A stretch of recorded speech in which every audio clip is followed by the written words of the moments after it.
तरुणपणामध्ये जर स्वतःच्या शरीर मिळाले, सुंदर शरीर मिळाले आणि या सुंदर शरीराचा जर उपयोग चांगल्या कार्याकरता केला नाही, नीट लक्ष देऊन आहे का, तुमच्या जबाबदारीने आहे का, तुमच्या जबाबदारीने आहे का की तरुणपण आहे, या तरुणपणाचा उपयोग जर चांगल्या कामासाठी, चांगल्या कार्यासाठी, स्वतःच्या उन्नतीसाठी केला नाही तर म्हातारपण एवढं वाईट आहे, केवढं वाईट आहे म्हातार. काय काय होतं म्हातारपण येते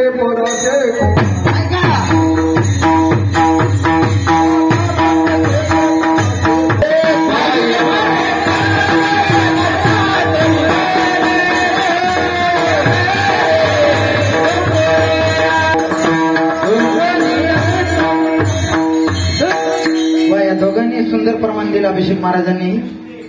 पाहिलं म्हणे खर, नीट लक्ष देऊन आहे का, आज जी किंमत आहे तरुणपणामध्ये, जी किंमत आहे आज तरुणपण आहे, तरुणपणामध्ये पत्नी किंमत देते का, जवळ एक सौंदर्य आहे, जवळ ताकद आहे, जवळ अंगामध्ये शक्ती आहे आणि खिसा गरम आहे.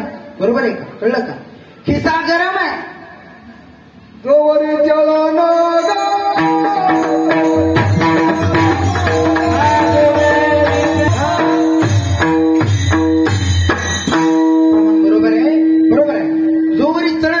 ऐका आता लक्ष देऊन ऐका, हे मिळालेलं आयुष्य, एवढे अनमोल आयुष्य, अनमोल वेळ आहे, एवढा वेळ अनमोल आहे, ती वेळ कुठं लावतो आपण, नीट लक्ष देऊ, ती वेळ लावतो आम्ही गडगंज संपत्ती कमवण्यासाठी, दुसरी गोष्ट या लोकांचं प्रेम कमवण्यासाठी.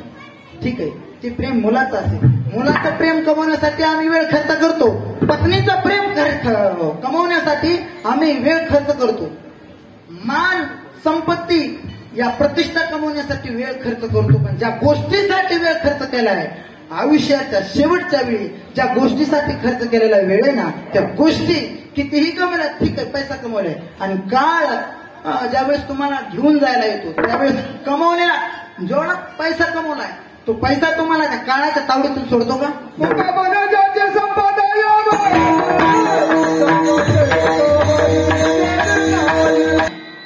बरोबर, कमवलाय, पैसा कमवलाय, परंतु तो कमवलेला, मला एक सांगायचं, ज्या गोष्टी तरुणपणामध्ये या अनमोल वेळ देऊन ज्या गोष्टी कमवल्या त्या गोष्टी शेवटच्या वेळेस कामाला येतात का, अहो येत नाहीत ना. मग जी गोष्ट आपल्या कामाला येत नाही ती कमवता कशा. ठीक आहे, शरीर चालावं म्हणून निर्वाहापुरते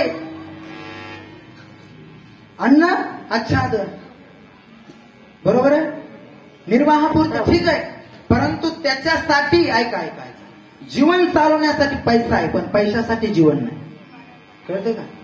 जीवन चालवण्यासाठी पैसा पाहिजे आपल्याकडे, पण संपूर्ण पैसा कमवण्यासाठी जीवन मिळालेलं नाही, हे कळणं महत्वाचं. जीवन मिळाले आपली उन्नती करून घेण्याकरता, कारण आम्ही अनेक येऊन आम्ही फिरून आलो आणि आता ही संधी मिळाली की आमचा उद्धार करायचा आहे, या उद्धार करण्याची संधी मिळाली आणि ही संधी आम्ही गमावतोय. उदाहरण सांग का तुम्हाला कळत नसेल तर, जसं मुलगा कॉलेजला जातोय, ती कॉलेजला गेल्यानंतर ती वेळ कशासाठी मुलाला माहिती, समजायला का, नीट लक्ष देऊन आहे का मुलांना तुम्ही, ही तुम्हाला जी वेळ मिळाली, कॉलेजला मुलगा गेला, शाळेत मुलगा गेला, कॉलेजला गेल्यानंतर ती वेळ त्याला कशासाठी मिळाली, ती वेळ त्याला कॉलेजचा संपूर्ण अभ्यास तयार करून पुढच्या उन्नतीसाठी मिळाली. पण ऐका, ज्या मुलानं कॉलेजमध्ये गेल्यानंतर संपूर्ण वेळ अभ्यासासाठी दिला तो एक मोठा अधिकारी होतो.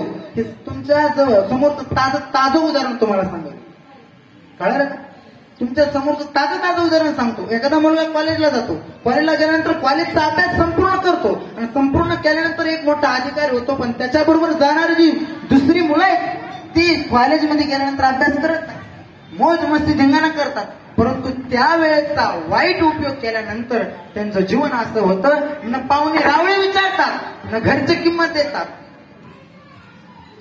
आणि तांदूळ पडत नाही डोक्यावर. बरोबर आहे का, हा, तांदूळ लवकर पडत नाही डोक्यावर. याचं कारण काय, त्याला मिळालेला जो वेळ आहे कॉलेजमध्ये अभ्यास करायचा त्या वेळेचा त्याने दुरुपयोग केला. बघा, लक्ष नाही, जो वेळ त्याला शाळेमध्ये मिळाला होता त्या वेळेचा त्याने दुरुपयोग केल्यामुळं त्याची पुढं फजिती झाली. आणि ज्या मुलानं वेळेला अनमोल समजून त्या एका क्षणाची किंमत करून तो वेळ फक्त स्वतःच्या उन्नतीसाठी दिला, तो अधिकारी झाल्याशिवाय राहत नाही. विठाला विठ्ठल